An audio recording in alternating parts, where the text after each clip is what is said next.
Hello and welcome everyone to your own YouTube channel जिसका नाम है नीट निकेतन।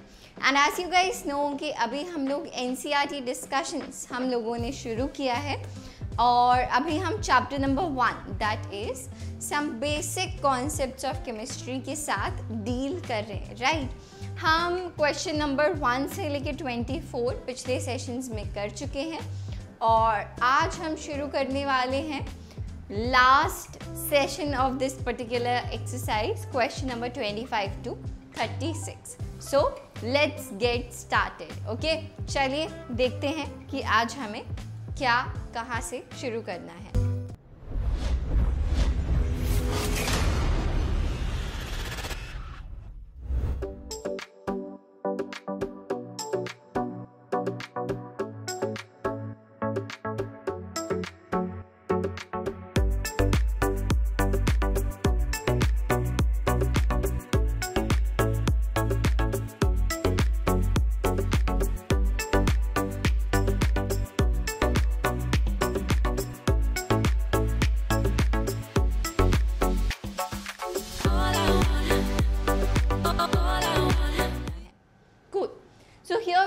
Question number 25 जो क्या कहता है, how are 0.50 moles of Na2CO3 sodium carbonate and 0.50 molar. बेटा इस कैपिटल M का क्या मतलब होता है? It means molar, right. So 0.50 molar Na2CO3 different, right. अब आप इन बेसिक चीज़ों में कभी कभी कंफ्यूज हो जाते हो, राइट। तो इसीलिए एनसीईआरटी में ऑलरेडी ये क्वेश्चन है कि बताओ यार कि ये मोल और मोलर कैसे डिफरेंट है। पहले ये डिस्कस करते हैं। ओके बेटा, पहले वाले का मतलब है सिंपली आधा मोल। आधा मोल से बेटा क्या मतलब है? अगर हम इसका वेट निकालना चाहें तो आपको पता है नंबर ऑफ मोल्स आप कैसे निकालते हो? इसका मास divided bye molar mass, right. What is the molar mass of Na2CO3? That will B, sodium का होता है कितना? 23। So it will be 23 into 2 plus 12 plus 16 into 3, right. So this will be 46 plus 12 plus 48, right. कितना हो जाएगा? 58 plus 48 यानी कि 106, right. This will come out to be 106 grams per mole. सही है। तो अब अगर हमें इसका मास बताना है ना, कि आधे मोल का मतलब कितना वेट है उसका। So that will be W is equal to number of moles multiplied by molar mass. Number of moles है बेटा 1/2 यानी कि 0.5। अभी हमने मोलर मास निकाला 106, तो ये कितना आ गया? 53 ग्राम्स। सही है। तो पहले वाले का मतलब है कि यार ये सपोज मेरे पास Na2CO3 है, ये मेरे पास क्या है? Na2CO3 है और इसका मास कितना है? 53 ग्राम्स। That's it. पहले वाले का इतना मतलब है, ठीक है यार, कि ये कुछ मेरे पास Na2CO3 रखा हुआ है। दैट्स इट, ये है इसका मतलब।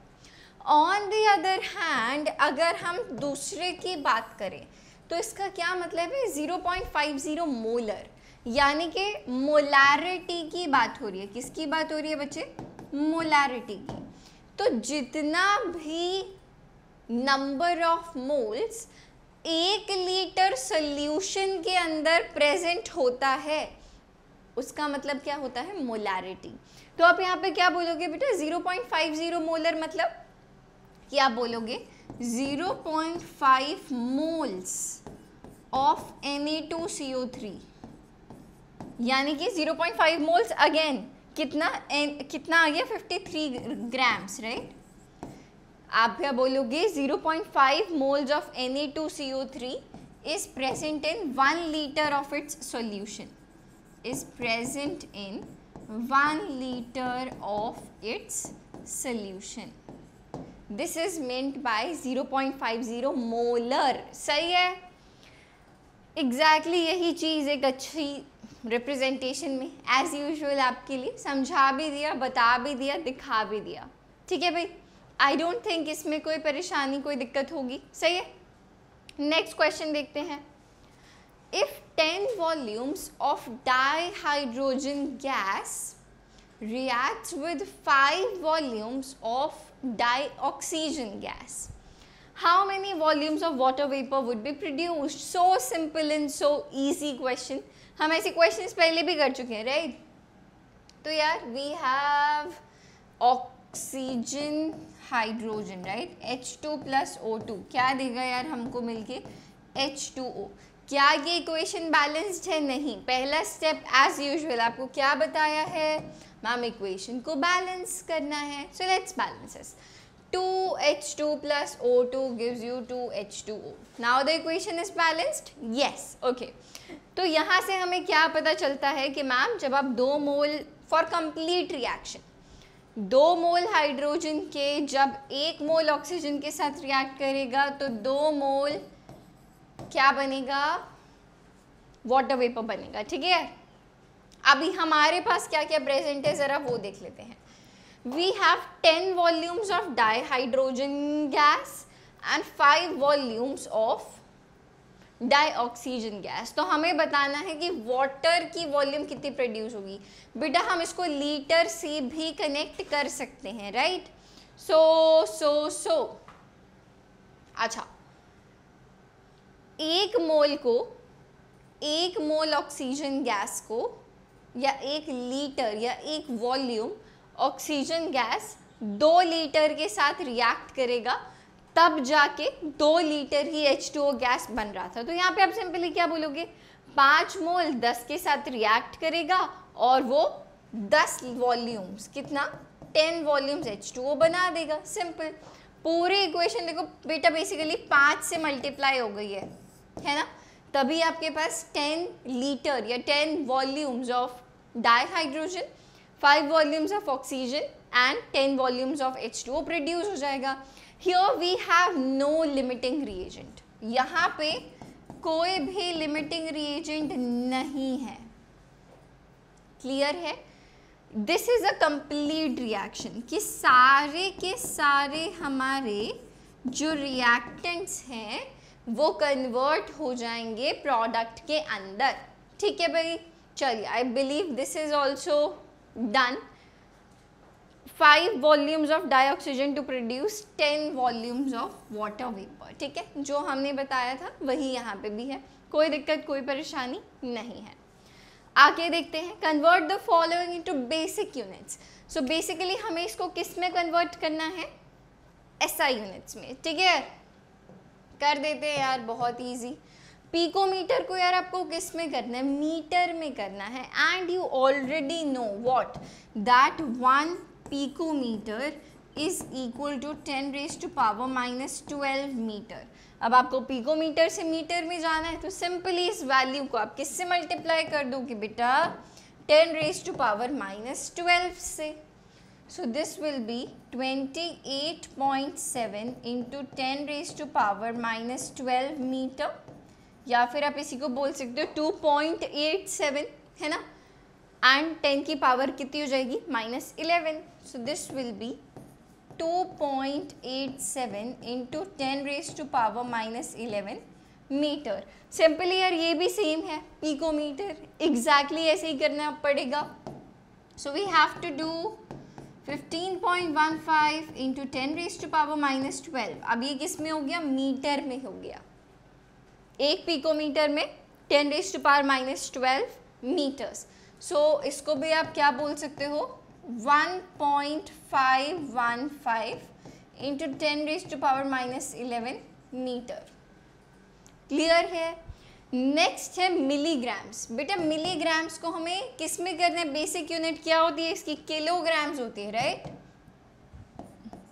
सो we have to do it in KGs. अभी देखो मिली, अभी वैसे मैंने तुमको यार वो टेबल भी बताया था, राइट? तो चलो कोई बात नहीं. सबसे पहले अगर आपको मिलीग्राम से ग्राम्स में जाना है, you know that 1 gram is equal to 1000 milligrams, right? छोटे यूनिट से बड़े यूनिट में जाना है तो डिवाइड करोगे तो क्या आ जाएगा बेटा? 25365 डिवाइडेड बाय 1000. अब ये किस में हो गया? ग्राम्स में हो गया. ग्राम्स में हो गया। अभी मुझे ग्राम से किलोग्राम में जाना है, तो मुझे पता है कि यार 1 kg में 1000 ग्राम्स होते हैं, सही है। अगेन मुझे ग्राम से किलोग्राम, छोटे यूनिट से बड़े यूनिट में जाना है, तो मतलब मुझे फिर से इसको 1000 से डिवाइड करना पड़ेगा, right. So this will be, यहीं पे कर दें इसको 1/1000, और अभी किस में हो गया, kg में हो गया, सही है। इसको हटा देते हैं यहाँ से इस ग्राम को। So now this is in kgs, सही है भाई, kgs, ठीक है, ये अलग है। Now this is in kgs, ठीक है। तो ये हो गया आपका answer. So basically 25365 divided by 10⁻⁶, यानी कि मल्टीप्लाई करोगे तो 10⁻⁻6 हो जाएगा, ठीक है भाई। इसको तो हम लिख सकते हो 2.5365 इंटू 10⁻⁻2 किलोग्राम, सही है। ये देखो 1000, ठीक है। कोई दिक्कत, कोई परेशानी आई थिंक नहीं होनी चाहिए। आगे देखते हैं अगला question. Which one of the following will have largest number of atoms? Okay. ऐसे टाइप के क्वेश्चंस ना बेटा नीट में भी काफ़ी बार पूछे जा चुके हैं और पूछे जाते हैं, है ना, कि आपको 4 ऑप्शंस गिवन हैं और आपको बताना है कि किस में नंबर ऑफ मॉलिक्यूल्स या नंबर ऑफ एटम्स या नंबर ऑफ मोल्स किस में ज़्यादा है। अभी देखो, सबसे पहले आपको नंबर ऑफ एटम्स निकालने के लिए सबसे पहली चीज़ आपको क्या कैलकुलेट करनी है, नंबर ऑफ मोल्स निकालने हैं आपको, है ना। जब आप नंबर ऑफ मोल्स को एवोगैड्रो नंबर से मल्टीप्लाई करोगे तब जाके आपके पास क्या आएगा, आपके पास आएंगे number of atoms, right. You will gate number of atoms. ये तो बड़ी सिंपल सी बात है, ठीक है। अगर अब आपको बिल्कुल ही कैलकुलेट करना है, ये तो आप पूरा कर ही सकते हो, टोटल नंबर ऑफ मोल्स निकालो, एवोगैड्रो नंबर से मल्टीप्लाई करो and then you will simply get the number of atoms. पर इसको यार अगर हमें सिंपली ऐसे ही बताएं, नंबर ऑफ मोल्स क्या होते हैं, इनका कितना मास होगा, जितना 1 ग्राम आपको गिवन है, given mass divided by its molar mass, right. As you can see सब में ही जो ये गिवन मास है वो कितना है बेटा, 1 ग्राम है, तो W की वैल्यू तो फिक्स हो गई। अभी देखो नंबर ऑफ मोलर मास है ना, दिस इज मोलर मास। अभी देखो we have gold, sodium, lithium and Cl2, ठीक है। नाउ जिसका भी मोलर मास सबसे कम होगा, है ना, वी हैव 1 समथिंग, है ना। जब भी इस x की वैल्यू जितनी छोटी होगी इस पूरे फ्रैक्शन की वैल्यू उतनी बड़ी होगी। तो सिंपल सी बात क्या है बेटा, जिसके लिए मोलर मास की वैल्यू सबसे कम होगी उसके लिए नंबर ऑफ मोल्स सबसे ज़्यादा होंगे, नंबर ऑफ मोल्स जिसके सबसे ज़्यादा होंगे उसी में नंबर ऑफ एटम सबसे ज़्यादा होंगे, है ना।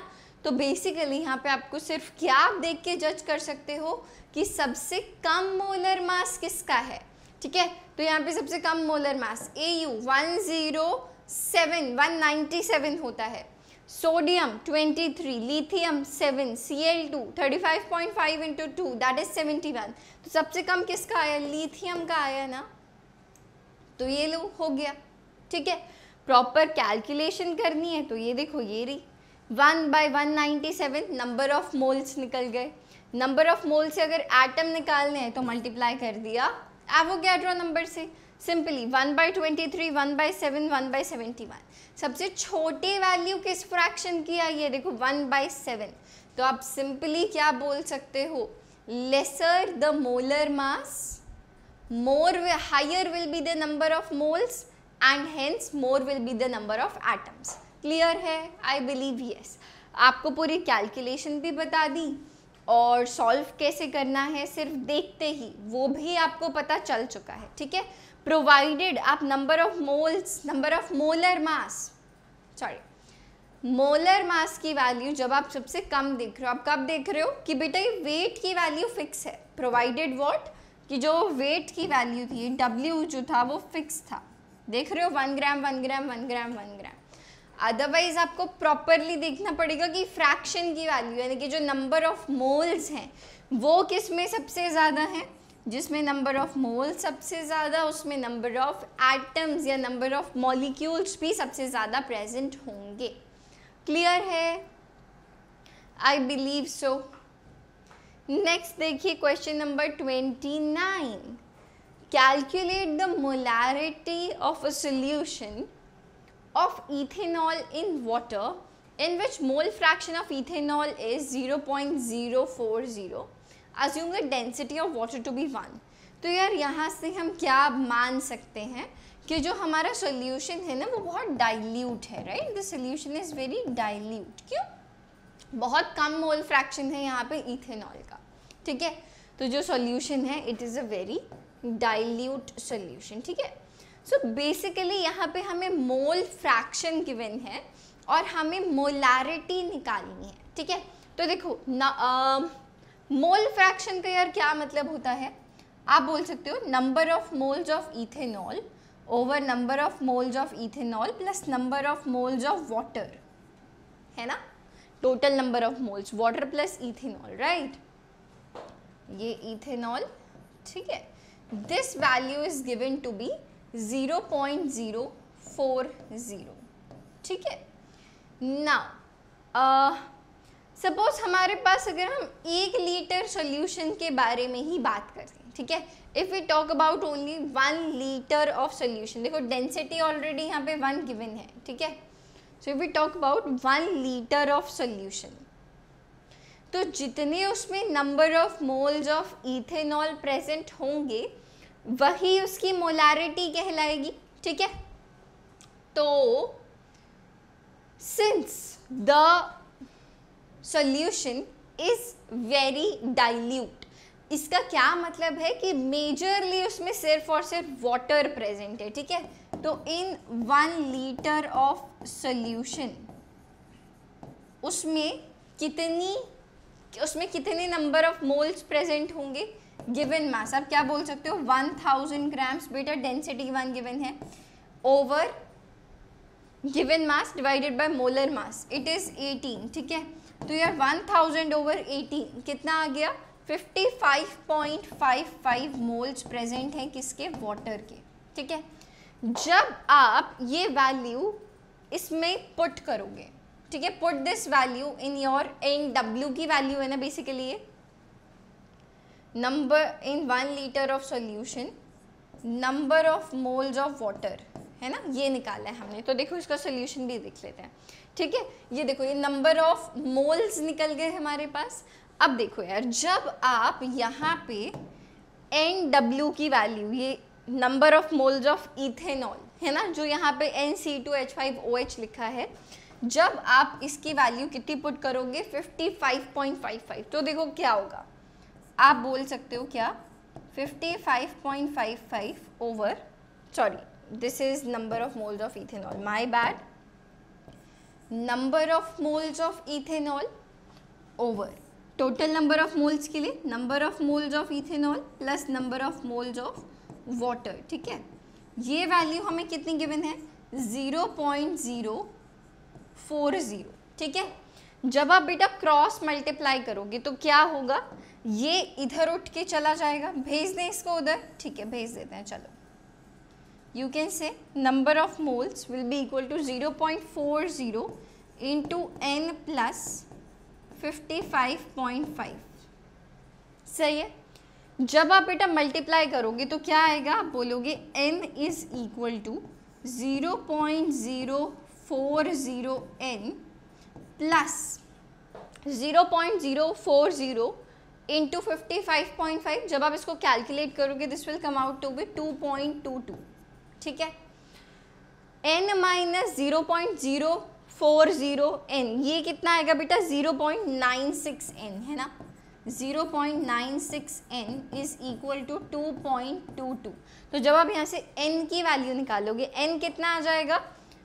n will come out to be 2.22 divided by 0.96 which is how much? This comes out to be 2.31। तो ये क्या आया? Number of moles of ethanol अभी हमने निकाले हैं। तो बेटा क्योंकि हम 1 लीटर सॉल्यूशन की ही बात कर रहे थे ना, तभी हमने number of moles of water कैसे निकाला, 1000/18 करके, ठीक है, क्लियर है। तो यहाँ पे number of moles of ethanol आ गए कितने, 2.31। तो बेटा 1 लीटर में जितने number of moles of solute present होते हैं वही होती है उसकी मोलारिटी। तो हमारी मोलारिटी कितनी निकल गई, 2.31 मोलर, ठीक है, क्लियर है, आई बिलीव यस। जल्दी से आप एक बार इसको देख लीजिए, ठीक है, I think it's all right. चलिए आगे बात कर लेते हैं क्वेश्चन नंबर 30 के बारे में। What will be the mass of 1 carbon 12 atom in grams? Okay, तो यार आपको पता है already, what do you know, कि 1 मोल का मास कितना होता है, 1 mole is equal to 12 grams. 1 mole का क्या मतलब होता है, कितने नंबर ऑफ एटम्स की हम बात कर रहे हैं, we are talking about any number of atoms, Avogadro number of atoms के बारे में हम बात कर रहे हैं। 6.023 इंटू 10⁻23 एटम्स का जो मास है वो कितना है, 12 ग्राम है। तो बेटा एक एटम का कितना होगा बताओ, 1 atom will weigh how much, 12 divided by Avogadro number, so this will be 12 over Na, या आप बोल सकते हो 12 over 6.023 into 10⁻23 ग्राम्स, सही है। 1 मोल का मास होता है 12 ग्राम, 1 मोल का मतलब Avogadro number of atoms, Avogadro number of atoms का मतलब 6.022 इंटू 10⁻23 एटम्स का मास कितना है, 12 ग्राम। तो एक का आप निकाल लोगे यूनिटरी मेथड से, सही है बेटा, आई बिलीव सो। जब आप इसको कैलकुलेट करोगे it will come out to be 1.9927 into 10⁻23 grams. मज़ा आ रहा है, आई बिलीव सो। चलिए अभी बात करते हैं अगले क्वेश्चन के बारे में। So here we have question number 31, जिसमें हमसे पूछा जा रहा है how many significant figures should be present in the answer of the following calculations। In calculations में जो फाइनल आंसर आएगा उसमें हमें बताना है कि नंबर ऑफ सिग्निफिकेंट फिगर्स, कितने सिग्निफिकेंट फिगर्स प्रेजेंट होंगे ये बताना है हमें, ठीक है। तो यार अगर तुम लीस्ट प्रिसाइज टर्म को देखो जो कि है 0.112, इसमें कितने नंबर ऑफ सिग्निफिकेंट फिगर्स हैं, 3। तो यानी कि इसके आंसर में भी जो number of significant figures present होंगे वो कितने होंगे, 3, ठीक है। सेकंड देखो 5 इंटू 5.364, यार 5 को तो हटा दो, जो नेक्स्ट टर्म है उसमें कितने नंबर ऑफ सिग्निफिकेंट फिगर्स हैं, 4। तो यानी कि हमारे आंसर में भी कितने नंबर ऑफ सिग्निफिकेंट फिगर्स होंगे, 4। नेक्स्ट देखते हैं थर्ड, 0.0125, 0.7864 एंड 0.0215, यहाँ हम ऐड कर रहे हैं। तो हमें क्या देखना है, least number of decimal places बचे कितने हैं, 4। तो यानी कि जो हमारा आंसर होगा उसमें भी नंबर ऑफ सिग्निफिकेंट फिगर्स कितने होंगे, 4। क्लियर है, I believe yes, all right. As you can see the same thing जो अभी आपको समझाई वो यहाँ पे लिखी भी है। आगे देखिए question number 32। Use the data given in the following table to calculate the molar mass of naturally occurring argon isotopes 36, 38 and 40। यहाँ पे उनका आइसोटोपिक मोलर मास गिवन है और उनकी परसेंटेज एबंडेंस गिवन है। तो आपको कैसे निकालना सिखाया है मैम, A1x1 प्लस A2x2, क्योंकि 3 है तो up to 3, A3x3 divided by 100। जहाँ पे आपका A1 क्या है बेटा, A1 is your isotopic molar mass, ठीक है। A1 क्या है यहाँ पे, मतलब A1, A2, A3 जो भी है, AN, ठीक है। AN यहाँ पे क्या है, आइसोटोपिक मोलर मास है। और xn क्या है, उसकी परसेंटेज एबंडेंस, कि वो नेचर में कितना परसेंट एग्जिस्ट करता है वो चीज़. This is the percentage abundance. Clear है? आराम से A1 देखो, ये सारे वैल्यूज तुमको गिवन है, बस तुमको क्या करना है, फॉर्मूला में पुट करना है and you will get the answer. ये रहा A1, A2, ये रहा A3, ये इनके रिस्पेक्टिव परसेंटेज एबंडेंस, ये हो गया x1, ये हो गया x2 और ये हो गया x3. क्लियर है? I believe so. यस, सही है. सो यू विल सी यार, जब आप यहाँ पे सारे वैल्यूज को पुट करोगे, आराम से आप कर सकते हो, सारी चीज़ें फॉर्मूला आपको पता है, then you will get 39.94 grams per mole. सही है, यू विल गेट दिस. ठीक है, देखो वही किया हुआ है ना यहाँ पे भी, A1 x1, A2 x2, A3 x3 divided by 100 and then you have got your answer. I don't think इसमें किसी को भी कोई परेशानी होनी चाहिए. सही है. नेक्स्ट क्वेश्चन देखो बेटा. Calculate the number of atoms in each of the following. 52 moles of argon. चलो जी करते हैं ज़रा नंबर वाइज. पहला है, एक मोल आर्गन में कितने नंबर ऑफ एटम्स प्रेजेंट होंगे. तो यार एक मोल चाहे किसी का भी हो, एक मोल में कितने एटम्स प्रेजेंट होते हैं हमेशा, एनी नंबर ऑफ एटम्स, यानी कि Avogadro number of atoms present होते हैं. ठीक है, तो एक मोल में इतने हैं. 52 मोल्स में कितने होंगे बच्चे? You will say ma'am 52 multiplied by any number of atoms. ठीक है, यहाँ पे आप एनी की वैल्यू डाल सकते हो. 52 into 6.023 into 10 raised to power 23 and वो you have got your answer. चलो जी नेक्स्ट देखो, पार्ट नंबर 2 की बात करते हैं. 52 U of He. Okay, 52 U of He. अच्छा देखो, U यूनिफाइड मास, उसमें हम क्या देखते हैं, एटॉमिक मास. राइट, हीलियम के बारे में हम बात कर रहे हैं. सो यू नो कि what is the atomic mass of helium. Atomic mass of He is 4U, है ना. 4U यानी कि एटॉमिक मास का क्या मतलब है कि एक एटम का जो मास है वो कितना है, 4U है. तो बेटा 52U ऑफ He में कितने एटम्स होंगे, 4U में एक एटम है, तो 52U में कितने एटम्स होंगे बेटा, 52U divided by 4. 52U divided by 4 कितने आ गए, 13 एटम्स आ गए. सही है, ये पता चल गया. नेक्स्ट देखें ज़रा.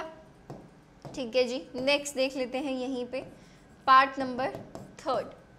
52 ग्राम्स ऑफ He. ये आप कैसे निकाल सकते हो, आपको वेट गिवन है तो आप नंबर ऑफ मोल्स निकाल सकते हो. कैसे, given mass divided bye molecular mass या एटॉमिक मास ऑफ He कितना होता है, 4. राइट, सो 52 डिवाइडेड बाय 4, ये कितना आ गया, 13 मोल्स. राइट, कितने मोल्स आ गए, 13 मोल्स. अब अगर आपको नंबर ऑफ मोल्स पता है तो नंबर ऑफ एटम्स आप निकाल सकते हो. कैसे बताओ जी, कैसे, इसको एवोगैड्रो नंबर से मल्टीप्लाई करके.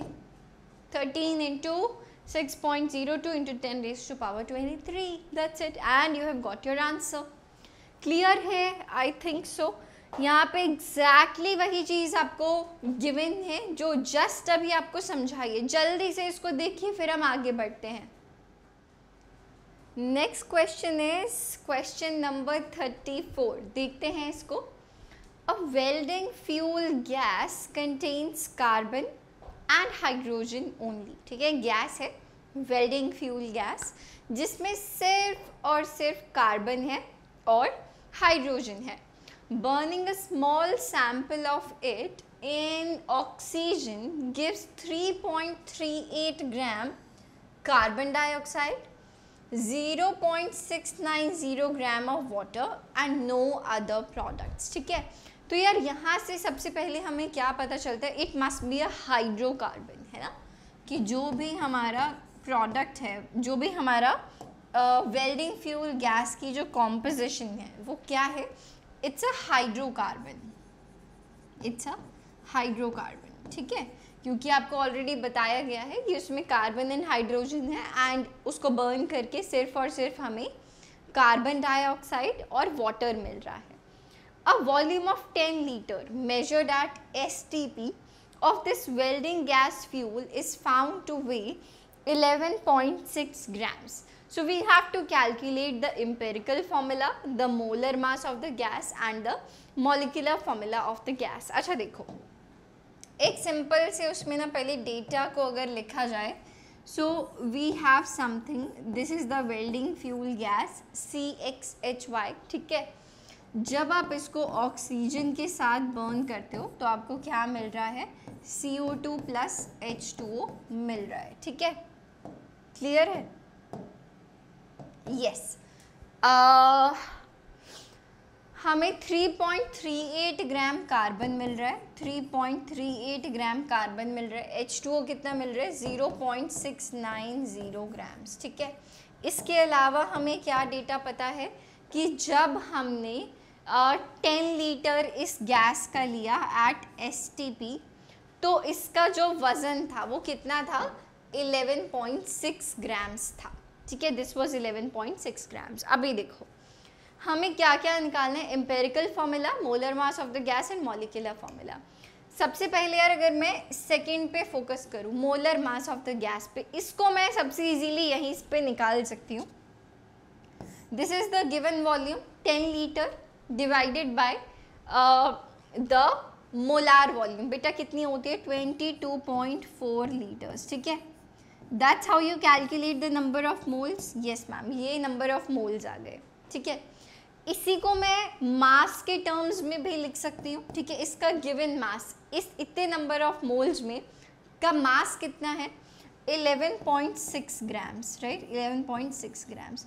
तो यार देखो यहाँ से मैं निकाल सकती हूँ इसका मोलार मास। ठीक है, यहाँ से निकाल सकते हैं हम मोलर मास। बेटा कितना आ गया, हमें सिंस कैपिटल M निकालना है, so this capital M will be 11.6 multiplied by 22.4, है ना, 22.4 ओवर 10, राइट, यही वैल्यू आ रही है ना, ओवर 10। जब आप इसको सॉल्व करोगे ये अप्रॉक्सीमेटली 26 आने वाला है।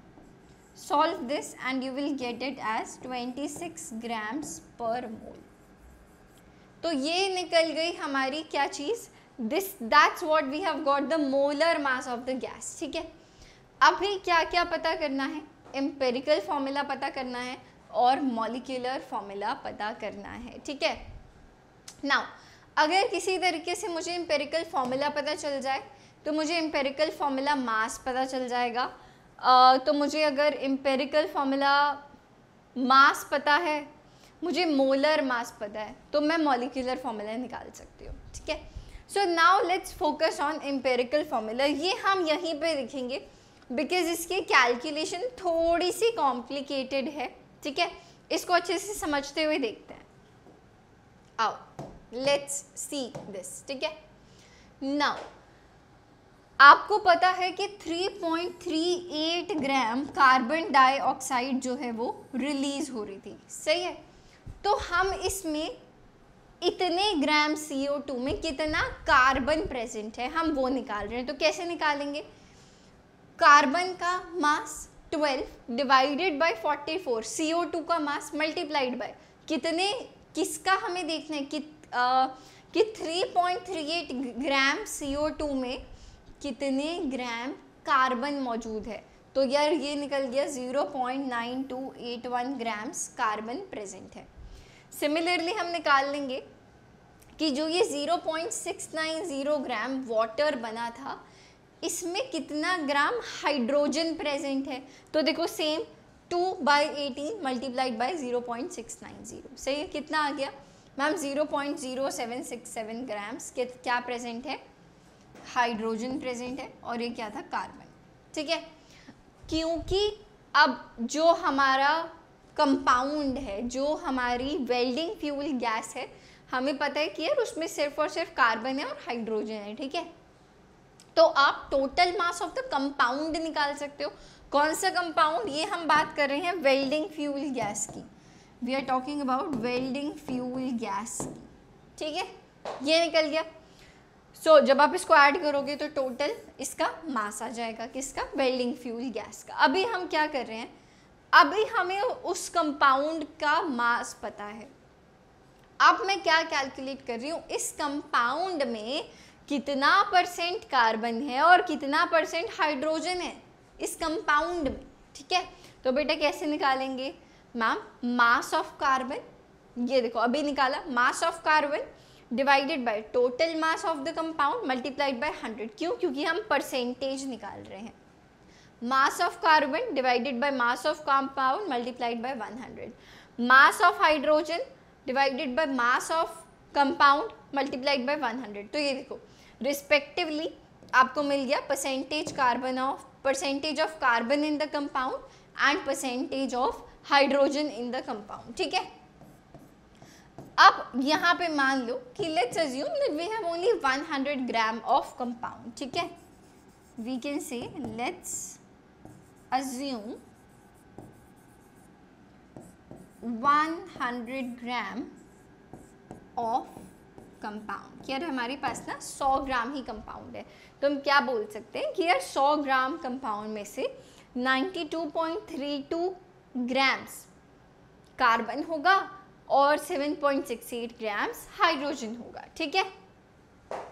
अब अगर हमें ये डेटा पता है, अब अगर हमें मास पता है, तो हम नंबर ऑफ मोल्स निकाल सकते हैं। कैसे मैम, नंबर ऑफ मोल्स हम निकाल सकते हैं, इसका कितना मास है डिवाइडेड बाय इट्स मोलर मास। इसका मास है 92.32, मोलर मास है 12, गिवन वेट इसका कितना है 7.68 ग्राम्स, मोलर मास कितना है 1। तो यार ये देखो ये आ गए क्या चीज़, number of moles of carbon and hydrogen, ठीक है। अब जब आप इनमें से जो सबसे छोटी वैल्यू है उसको सिंपलेस्ट होल नंबर रेशियो के लिए डिवाइड करोगे तो यार अप्रॉक्सीमेटली क्या आ जाएगा, 1 ही आ जाएगा ना ये। तो आपके पास आ गया एम्पेरिकल फॉर्मूला CH, आपके पास क्या आ गया, एम्पेरिकल फॉर्मूला CH। अब ये जब आपके पास एम्पेरिकल फॉर्मूला आ गया तो आपके पास एम्पेरिकल फॉर्मूला मास भी आ सकता है। मास कितना हो जाएगा इसका, एम्पेरिकल फॉर्मूला मास, ठीक है, EF मास 12 + 1 बेटा कितना हो गया, 13 ग्राम्स हो गया, ठीक है, 13 आ गया, ठीक है, 13 लिख लेना इसको, 13 आ गया। मुझे molar mass of the gas already पता है, देखो मैंने पीछे निकाला था ना 26 है ना, हमने निकाला था 26 ग्राम्स पर मोल। अभी मेरे पास एम्पेरिकल फॉर्मूला मास है और मेरे पास एक्चुअल मॉलिक्यूलर मास भी है। एंड यू ऑलरेडी नो बेटा, जब आप एम्पेरिकल फॉर्मूला मास को कुछ एक कॉमन फैक्टर से मल्टीप्लाई करते हो, ठीक है, empirical formula mass multiplied by some common factor n, it gives you molecular formula mass, right। तो यार यहाँ से इस n की वैल्यू निकल जाएगी, molecular formula mass over empirical formula mass, तो ये आ जाएगा 26/13। इस n की वैल्यू निकल के आ गई है 2, यानी कि इसका molecular formula क्या है, empirical formula आ गया CH। तो यहाँ पे हम बोल सकते हैं कि इसका मॉलिक्यूलर फॉर्मूला कितना आ गया, C2H2 आ गया। जल्दी से इसको देखिए, कोई डाउट है तो मुझे बताइए।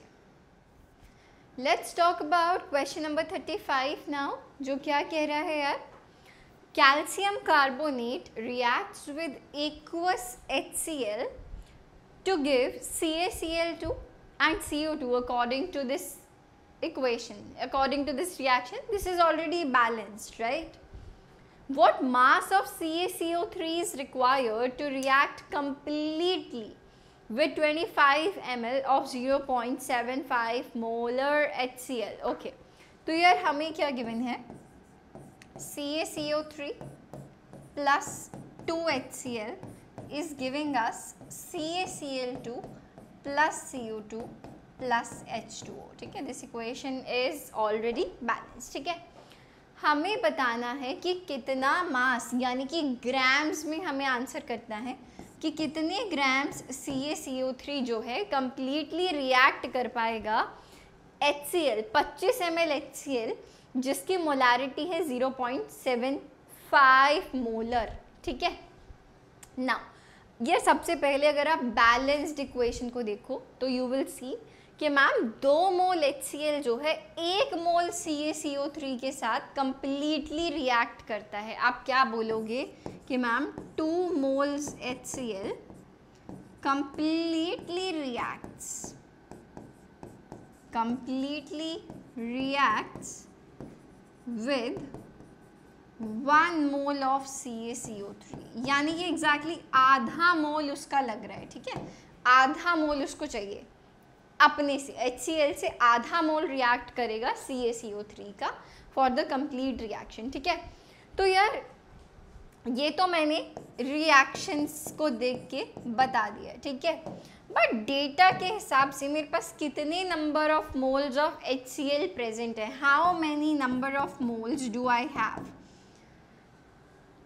वॉल्यूम गिवन है, मोलारिटी गिवन है. बेटा यू ऑलरेडी नो कि मैम मोलारिटी क्या होता है, number of moles of solute over volume of solution in litres, right, in litres, ठीक है. तो यहाँ से नंबर ऑफ मोल्स कैसे निकल जाएंगे, molarity into volume of solution in litres, ठीक है. Molarity into volume of solution in litres, ठीक है भाई.